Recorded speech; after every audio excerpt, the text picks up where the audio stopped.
नमस्कार मित्रांनो, कसे आहात? मजेत ना? आजचा आपला एपिसोड जो आहे तो खूप स्पेशल होणार आहे.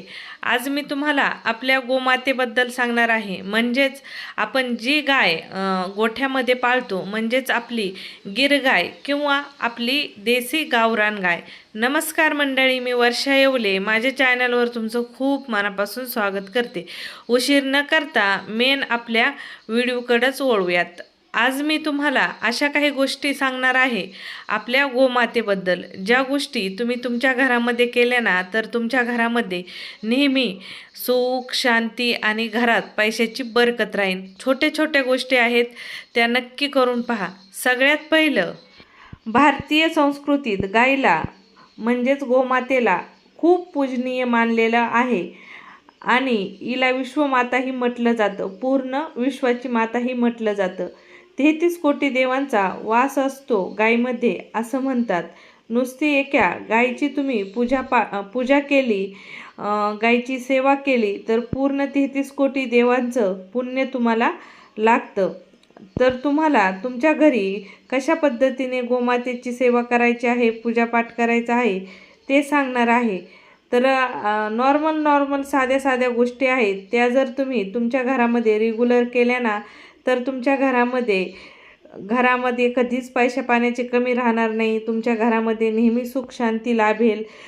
सगळ्यात पहिली गोष्ट अशी की तुमच्या घरातील जी सगळ्यात पहिली भाकरी किंवा पोळी तयार होते ना, ती भाकरी पोळी बाजूला काढून ती भाकरी पोळी गाईला खाऊ घालावी. आता ही पोळी नुसती पोळी न खाऊ घालता याच्यावर थोडंसं तूप आणि गूळ ठेवून खाऊ घालावी आणि नेहमी पहिली भाकरी आणि पहिली पोळी वेगळी करून ती गायला खाऊ घालावी. याने काय होतं, घरामध्ये चुकूनही पैशाची कमतरता भासत नाही आणि अन्नाची कमतरता पडत नाही. त्याच पद्धतीने आठवड्यातून किमान एकदा गायीच्या अंगावरून हात फिरवावा. याने मानसिक ताणतणाव दूर होतो आणि सकारात्मकता वाढते.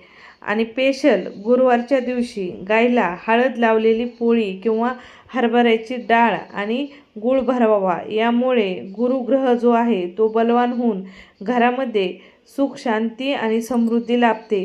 त्याच पद्धतीने आमुषाला गायला हिरवा चारा खाऊ घातल्याने पितृदोष शांत होतो आणि घरातील कलह थांबतो. स्पेशल एक गोष्ट नेहमी लक्षात ठेवायची, गाईला कधीही शिळे अन्न किंवा उष्टे अन्न खाऊ घालायचं नाही. यामुळे घरामध्ये दारिद्र्य येतं आणि नेहमी आदराने आणि प्रेमानेच गाईची सेवा करावी.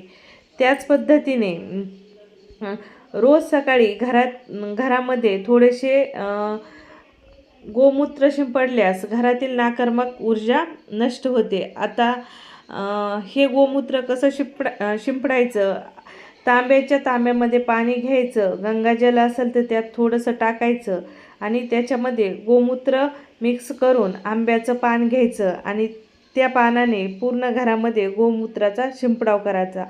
याने तुमच्या घरातलं वातावरण नेहमी प्रसन्न राहतं आणि तुमच्या घरामध्ये लक्ष्मी वास करते आणि तुमच्या घरातील लक्ष्मी स्थिर राहते. हा तोडगा तुम्ही नक्कीच करून पाहू शकता. आता दररोज तुमच्याच्याने गोमूत्र शिंपडणं नाही झालं तरी दर गुरुवारी हा उपाय केला तरी चालतो. आणि संध्याकाळच्या वेळेला गाईच्या शेणाची जी गौरी असते ना, ती गौरी घेऊन गौरीचे तुकडे करायचे एका मातीच्या भांड्यामध्ये. त्याच्यावर थोडंसं तूप आणि भीमसेनी कापूर टाकून त्याचा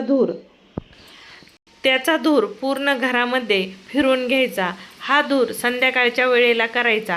असा धूर जर तुम्ही दररोज तुमच्या घरामध्ये केला तर तुमच्या घरामध्ये चुकूनही कसलाही नजरदोष होत नाही आणि झालेला असला तरी तो दूर होतो. घरामधल्या ज्या निगेटिव्ह लहरी आहेत, नकारात्मक लहरी आहेत, त्या बाहेर जातात आणि घरामध्ये वातावरण प्रसन्न राहते आणि मेन म्हणजे तुमच्या घरामध्ये लक्ष्मीचा वास राहतो.